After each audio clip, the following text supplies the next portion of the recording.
Toronto અને વેન્કુવર હમણાં સુધી આ બંને સિટી મેગ્નેટ્સ હતા. મોટાભાગના લોકો અહીંયા આગળ જ સેટલ થવાનું વિચારતા હતા. બટ હમણાં બધું જ બદલાઈ ગયું છે. સ્ટેટિસ્ટિક્સ કેનેડાના હિસાબથી 2018થી 2023 સુધી અપ્રોક્સિમેટલી 274,000 લોકો સિટીઝ એટલે કે મેટ્રોપોલિટન્સ એરિયા છોડી અને સબર્બ્સ, રૂરલ ટાઉન્સ અને સ્મોલર સિટીઝમાં શિફ્ટ થઈ ગયા છે. કમ્પેર કરવા જઈએ તો 2014થી 2018 સુધી ફક્ત 1,000 લોકો મેટ્રોપોલિટન એરિયાને છોડ્યો હતો.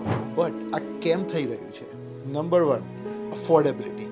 ટોરોન્ટો અને વેન્કુવરમાં એવરેજ હોમ પ્રાઇસીસ 1.1 મિલિયનથી પણ ઉપર છે. સબર્બ એરિયામાં 755,000ની એવરેજ છે, specially in places like South Ontario. Remote work પણ વધી ગયેલું છે. સો લોકો અત્યારે સબર્બમાં રહી અને ટોરોન્ટોની જોબ ઓપોર્ચ્યુનિટીનો ફાયદો ઉઠાવી શકે છે. And because of this, suburbs are growing rapidly as well. Are you guys also thinking about moving to suburbs? Tell me in the comments below.